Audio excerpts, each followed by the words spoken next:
All of the communities immediately surrounding Oklahoma City should in some way be able to combine their governments or have a government in such a way that all of us will benefit equally.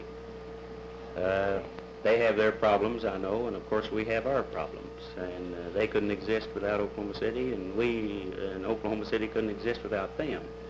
So I feel that some way we should be able to get together and work out something that would be mutually beneficial to everyone.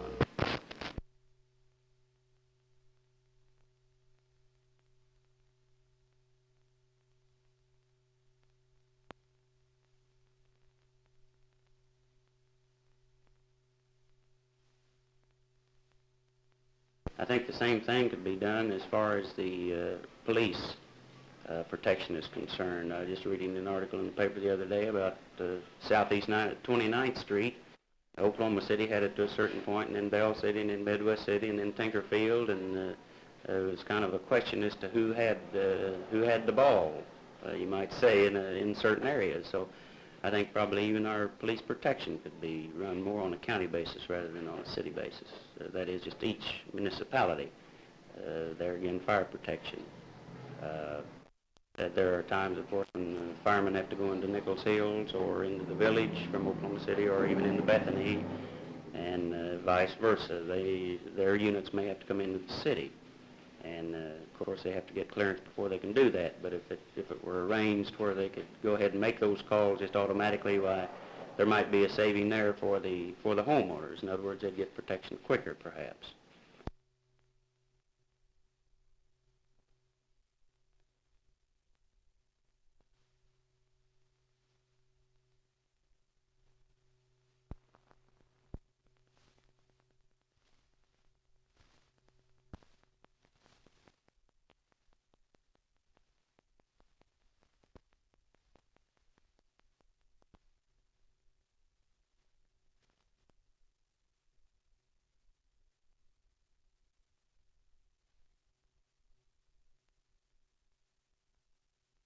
I have never seen such an atrocious waste of money in my life. I am convinced that this bill will solve 95% of your problems in county road administration, and it certainly is not subject to the criticism which the other Harris-Cartwright bill was, dealing with local administration, nor does it reduce the amount of money which the counties are getting. This will take care of competitive bidding, and there are benefits to be derived from it.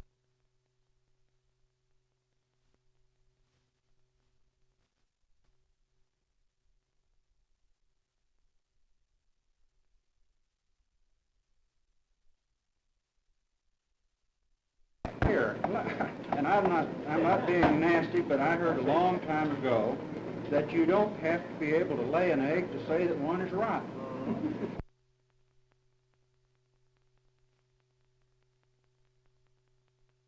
I sat back there, and in one instance, I heard that we were completely unauthorized, untold. We couldn't be relied upon for anything in particular. In the next instance, while we were above reproach because of our jurisdiction in appointing somebody to handle our business for us, I don't feel that that any man who would be appointed would feel as responsible to people as the ones that are elected by the people themselves.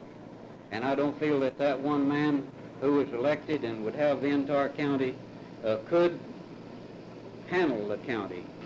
Well, you remember that each county, taking them as an average, has just about as many miles of road as the entire State Highway Department handles over here.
where the city paid out some $184,000 to about $24,000 of the county. Now, I don't think it's right that the city should foot the bill and the county receive the same protection or the same police protection of that is our inspectors, as the city should, because if we're paying $184,000 to around $24,000 or $25,000 to the county, they have 3 inspectors where the city has 7 inspectors.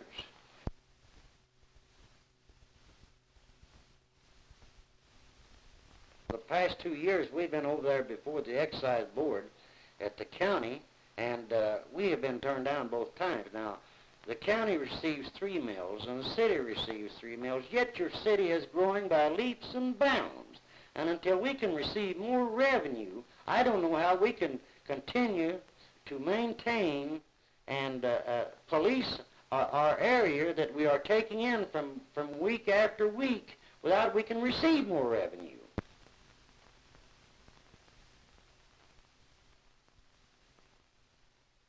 I think everybody owes their equal share of revenue to run a city or county. And until we sit down and work that out with your different departments, whether it be your health board, or whether it be your fire board or your police board, sit down and work that out with your county people, I don't think it will work. But we're going to have to sit down and get together and realize that each one owes an equal share. And when we get to where we can think that we owe an equal share and willing to come in and do our part, then we will have a program workable, suitable for everybody.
If they're only doing a 50% job of collection now, then obviously it's going to be a lot more than anybody anticipates. But where do you go to get your authority on how effective they are? You have to go to the tax commission, and they're not going to say, oh, we're doing a lousy job. This is really going to bring in a lot of money, you see? And that's what makes it so hard to really accurately estimate what it's going to bring in. And you go to these other states, but then some of them will range as high as 200% increase. But then you don't know how inefficient their tax commission was before it went into effect. Yeah, So when you try to pin down to a particular figure and light on it, all I can say is that we're using as the working figure $10 million, which will be derived from your liquor tax and withholding.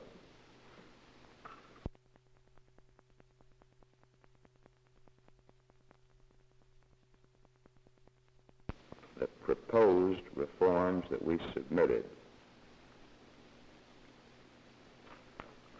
could have avoided the necessity of any tax increase. The legislature has the choice, naturally,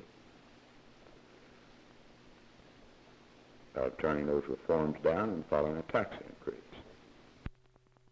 as of now, with many of those reform bills still pending, I definitely favor the reforms over any tax increase.